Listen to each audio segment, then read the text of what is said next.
Kami dari kelompok 5 mata kuliah metodologi penelitian kualitatif yang beranggotakan saya Firman Al-Fajri. Saya Dina Nafadila Rahmatsyah. Saya Muhammad Septian Syarif. Dengan tema mata kuliah ini yang akan membahas tentang penelitian sejarah atau dokumen. Oke, baik. Saya di sini akan menjelaskan tentang latar belakang penelitian sejarah.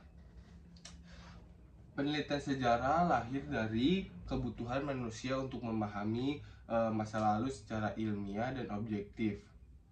Sejarah tidak hanya berfungsi sebagai catatan peristiwa, tetapi juga sebagai sarana untuk menggali makna, sebab akibat, dan relevansi peristiwa dengan kehidupan masa kini. Melalui metode sistematis seperti heuristik, kritik sumber, interpretasi, dan hiografi, penelitian sejarah menjadi penting untuk menjaga warisan budaya dan memperkuat identitas bangsa, serta menyediakan dasar bagi pembelajaran dan pengambilan kebijakan. Terus tantangan bagi penelitian sejarah itu juga ada seperti keterbatasan sumber, bias penulis terdahulu, terus ada hingga perkembangan teknologi digital menjadikan penelitian sejarah itu sebagai disiplin yang terus berkembang dan adaptif terhadap zaman. Lalu apa sih definisi penelitian sejarah sendiri? Definisi penelitian sejarah merupakan usaha ilmiah untuk merekonstruksi peristiwa masa lalu berdasarkan bukti sahih seperti arsip, dokumen, karya sastra, terus artefak maupun sumber lisan. Tujuan utamanya itu bukan tentang fakta bagaimana sejarah itu terjadi, namun tetapi juga memahami makna hubungan sebab akibat serta relevansi peristiwa masa kini lalu dengan kehidupan masa kini. Penjelasan latar belakang dan definisi menurut saya sudah segitu saja. Akan dilanjut dengan rekan saya. Terima kasih. Oke teman-teman, di pembahasan selanjutnya kita akan membahas tentang tahapan penelitian sejarah. Nah, apa aja sih tahapan penelitian sejarah? Itu tuh ada 4 langkah utama teman-teman. Yang pertama itu ada heuristik. Apa sih heuristik? Nah, heuristik itu adalah proses pencarian dan pengumpulan sumber yang relevan. Nah, yang kedua itu tuh ada yang namanya kritik sumber, yang dimana ini tuh menguji keaslian dan kebenaran data melalui kritik ekstern maupun intern.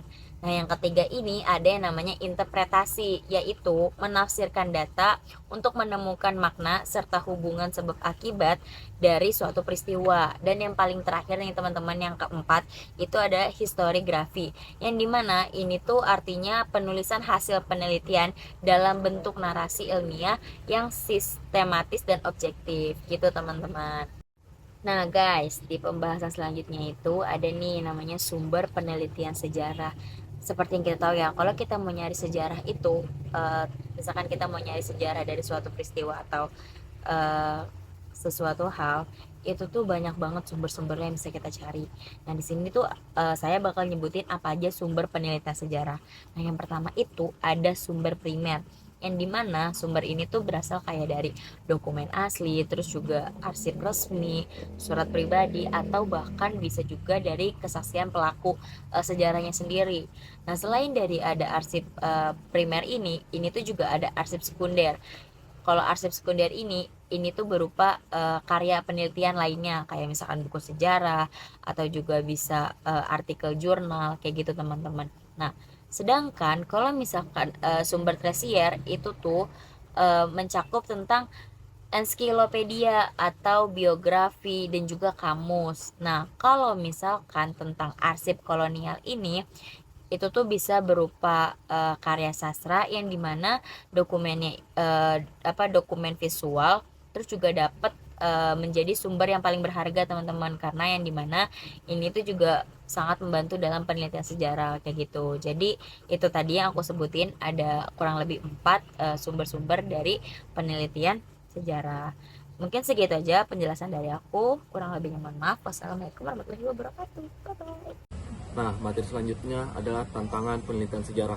Penelitian sejarah menghadapi berbagai tantangan. Di antaranya adalah keterbatasan sumber akibat dokumen yang hilang, rusak, atau kurangnya terdokumentasi pada saat itu.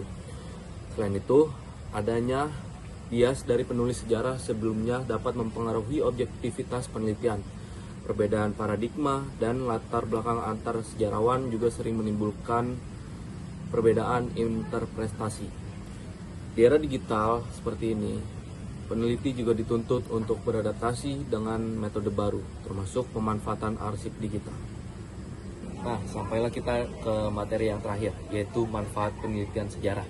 Penelitian sejarah memiliki banyak manfaat, seperti membantu memahami identitas dan jati diri bangsa, mengungkap fakta-fakta tersembunyi yang selama ini kita sembunyikan atau orang-orang elit sembunyikan, serta memberikan pelajaran berharga dari pengalaman masa lalu. Selain itu, penelitian sejarah dapat menjadi dasar dalam perumusan kebijakan publik, melestarikan warisan budaya dan nilai-nilai leluhur bangsa, serta memperkaya kajian akademis di bidang ilmu sosial dan humaniora. Terakhir adalah kesimpulan.